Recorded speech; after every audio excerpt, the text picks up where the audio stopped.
Hello everyone, Radhe Radhe. कैसे हो आप सब। तो आज मैं आ गई हूँ फिर रोज़ प्लांट के ऊपर एक न्यू वीडियो लेके। आप देख सकते हैं मेरा रोज़ प्लांट कितने अच्छे से ब्लूमिंग कर रहा है। इस प्लांट का नाम है टाइगर रोज़। टाइगर रोज़ एक बेहद ही खूबसूरत दिखने वाला फ्लावर हो सकता है। आप देख सकते हैं इसके कत्थे कलर के जो फ्लावर्स हैं और उसमें ये जो वाइट कलर का शेड है वो एकदम कितना खूबसूरत लग रहा है। और इस प्लांट की आईडी भी मैंने आपको बता दी है, टाइगर रोज़। अगर आप भी लेना चाहते हो तो मार्केट से इसको ज़रूर परचेस कर सकते हैं, ख़रीद सकते हैं। और आजकल आप जानते हैं कि हमारे मार्केट में काफ़ी वैरायटियाँ आ चुकी हैं रोज़ प्लांट के ऊपर। इतने खूबसूरत खूबसूरत रोज़ आते हैं और काफ़ी वैरायटियाँ मेरे पास हैं भी, क्योंकि रोज़ प्लांट तो मेरा फेवरेट प्लांट है। आप कमेंट में ज़रूर बताइएगा कि आपका फेवरेट फ्लावरिंग प्लांट्स कौन सा है। तो आप देख सकते हैं ये फ्लावर कितनी खूबसूरती से खिले हुए हैं। रोज़ प्लांट जितना ही खूबसूरत लगता है और जितने ही ये सबको अट्रैक्ट करता है, उतनी ही ये केयर भी मांगता है। और आजकल हमारे जो देसी गुलाब होते हैं वो तो हम नॉर्मल केयर करेंगे फिर भी चल जाएंगे, लेकिन ये जो हमारे हाइब्रिड किस्म के रोज़ होते हैं ये काफ़ी महंगे भी मिलते हैं। और इनको अगर आप अच्छे से ध्यान नहीं रखेंगे तो ये ख़राब भी ज़रूर हो जाते हैं। तो इसीलिए आज मैं कुछ बात करने वाली हूँ रोज़ प्लांट्स के ऊपर। अगर आप भी प्लांट्स लवर हैं और ख़ासकर रोज़ प्लांट लवर हैं तो आप मेरी वीडियो में जाके मेरे चैनल को सब्सक्राइब करिए। और आप देख सकते हैं मैंने काफ़ी वीडियोस में अपने बताया हुआ है इनके केयर के बारे में, नॉर्मल केयर भी और इनकी तरह तरह की जो केयर होती हैं। जितने भी हमारे रोज़ प्लांट में अटैक्स होते हैं इनकी केयर हम कैसे करें, रेनी सीज़न में, समर्स में, विंटर्स में, सारी वीडियोज़ है तो आप जाके ज़रूर चेक करिएगा अगर आपको कोई भी वीडियो चाहिए हो तो। और दूसरी बात, आज मैं एक ऐसे बेस्ट होममेड फर्टिलाइज़र के बारे में आपको बताने जा रही हूँ जिसको अगर आप अपने रोज़ प्लांट में देंगे, ज़्यादा नहीं, उसमें इतनी न्यू ग्रोथ होगी, इतनी स्ट्रॉन्ग ग्रोथ होगी। बस 2 से 4 दाने डालने पर ही आपका रोज़ प्लांट जो है एकदम कलियों फूलों से भर जाएगा। अगर हाइब्रिड रोज़ है उसमें कोई ग्रोथ नहीं हो रही है, वो भी रुका हुआ है, बारिश के मौसम में भी उसमें ग्रोथ नहीं हो पा रही है, तो ये बस आप काम कर लीजिए, आपका रोज़ प्लांट जो है एकदम हरा भरा जंगल जैसा घना हो जाएगा। और उसमें फ्लावरिंग तो नॉन स्टॉप होगी पूरे विंटर, पूरे समर, पूरे आप बोल सकते हैं रेनी सीज़न। क्योंकि रोज़ प्लांट जो होता है हमारा हैवी फीडर प्लांट तो है, उसके साथ ये एक पेरेनियल प्लांट है, यानी परमानेंट प्लांट है, पूरे साल चलने वाला प्लांट है। ऐसा नहीं होता कि आप एक बार इसको मार्केट से लेके आएँ फिर आपको फिर नेक्स्ट ईयर उसको परचेज़ करना पड़े, ऐसा नहीं है। आप इनको एक बार मार्केट से लेके आएँ, नर्सरी से अपने परचेज़ करके लाएँ, फिर आप इसको आराम से 10 साल तो चला ही सकते हैं।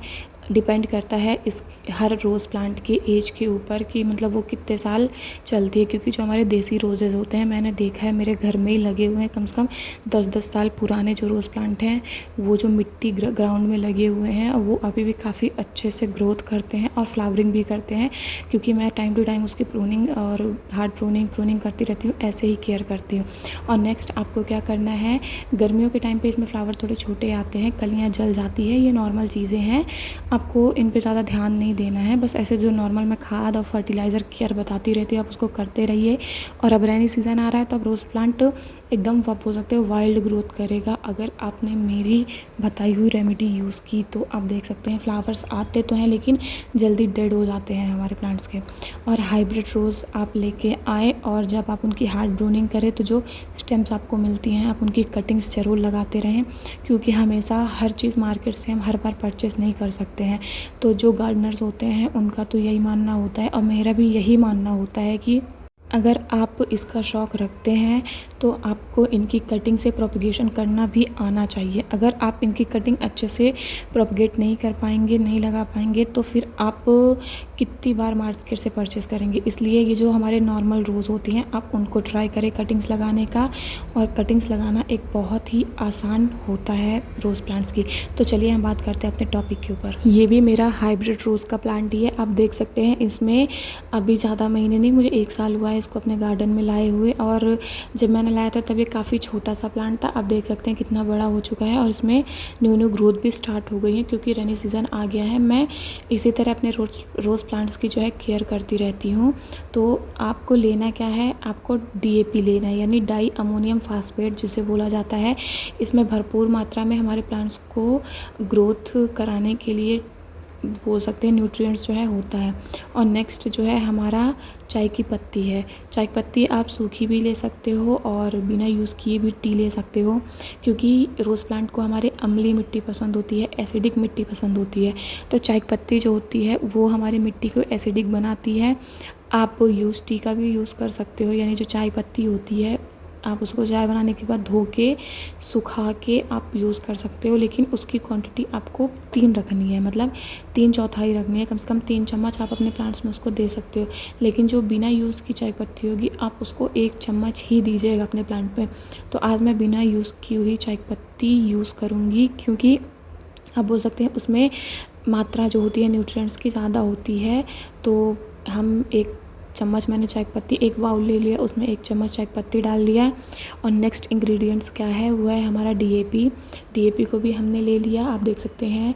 और इसमें काफ़ी मात्रा में फास्फोरस और नाइट्रोजन पाया जाता है, जो कि रोज़ प्लांट्स के लिए, हमारे फ्लावरिंग प्लांट्स के लिए एक बूस्टर का काम करता है। तो आपको क्या करना है, 4 से 6 दाने नाइट्रोजन के, मतलब डीएपी के आपको ले लेना है। और लेने के बाद आपको कुछ ज़्यादा नहीं करना है, बस इस प्लांट में जो है हमारे उसमें दे देना है। ये एक बहुत ही अच्छा सोर्स होता है नाइट्रोजन और फास्फोरस का, जिससे रोज़ प्लांट जो है हमारा, उसको आप बोल सकते हो कलियाँ डेवलप करने में, न्यू न्यू स्टेम्स निकालने में, उसकी मिट्टी में जो न्यूट्रिएंट्स हैं उनको रूट्स तक पहुंचाने में, रूट्स को लीफ तक ले जाने में, कलियों तक ले जाने में काफ़ी मदद मिलती है। आपको क्या करना है, 4 से 6 दाने ले लेने हैं कम से कम, जैसे मैंने दिखाया, और उसको उसी बाउल में जिसमें आपने चाय की पत्ती डाली है उसी में डाल के आपको मिक्स करके कम से कम 12 घंटे के लिए रख देना है। मैंने इसको 12 घंटे के लिए ऐसे ही छोड़ दिया था, सुबह बनाया है और शाम तक इसको मैंने ऐसे छोड़ दिया। कम से कम 12 घंटे होने के बाद ही आप अपने प्लांट्स पे यूज़ करें। उससे क्या होता है, अमोनियम जो हमारा डीएपी है वो अच्छे से घुल गया। घुलने के बाद मैं इसको छान ले रही हूँ, आपको छान के ही यूज़ करना है। छानने के बाद अब आप क्या करोगे, ये आपका लिक्विड जो है बनके तैयार हो चुका है अब आपके रोज़ प्लांट्स के लिए। लेकिन उसमें आपको जितना आपने फर्टिलाइज़र बनाया है उसके 2 गुना आपको डाल लेना है। एक्स्ट्रा पानी डिल्यूट आपको ज़रूर कर लेना है। अगर बिना डिल्यूट करे वो देंगे तो फिर थोड़ा हमारे रोज़ प्लांट को हार्म हो सकता है। एक चीज़ का भी ध्यान रखें कि बारिश के मौसम में जब हमारा रोज़ प्लांट एकदम, मतलब उसकी मिट्टी गीली रहे, तो आप उसमें फ़र्टिलाइज़र देना स्किप कर दें। आपको अगर उसमें फ़र्टिलाइज़र देना है तो आप उसको ऐसी जगह रखें कि उसमें कम से कम 2 या 3 दिन वाटरिंग ना हो, पानी उस पे ना पड़े। उससे क्या होगा कि मिट्टी सूख जाएगी, और जब मिट्टी सूखी रहती है फिर आप उसमें कोई फ़र्टिलाइज़र देते हो, खासकर लिक्विड फ़र्टिलाइज़र, तो रूट्स जो है जल्दी जल्दी उसको अपने अंदर एब्ज़ॉर्ब कर लेता है। और जो उसमें जो आपने फ़र्टिलाइज़र दिया है, जिससे हमारे रोज़ प्लांट को जो है पूरी तरह से, आप बोल सकते हो, उनको जो फर्टिलाइज़र है वो मिल जाएगा। और जैसे देख रहे हैं ये कलियाँ जल रही हैं हमारी थोड़ी बहुत, ये नॉर्मल है। अब ज़्यादा धूप पड़ेगी तो ये कलियाँ जलेंगे ही। रेनी सीज़न में आप इसको शेड में रखने की ज़रूरत नहीं है, रेनी सीज़न में नॉर्मली काफ़ी अच्छे से चलेंगे।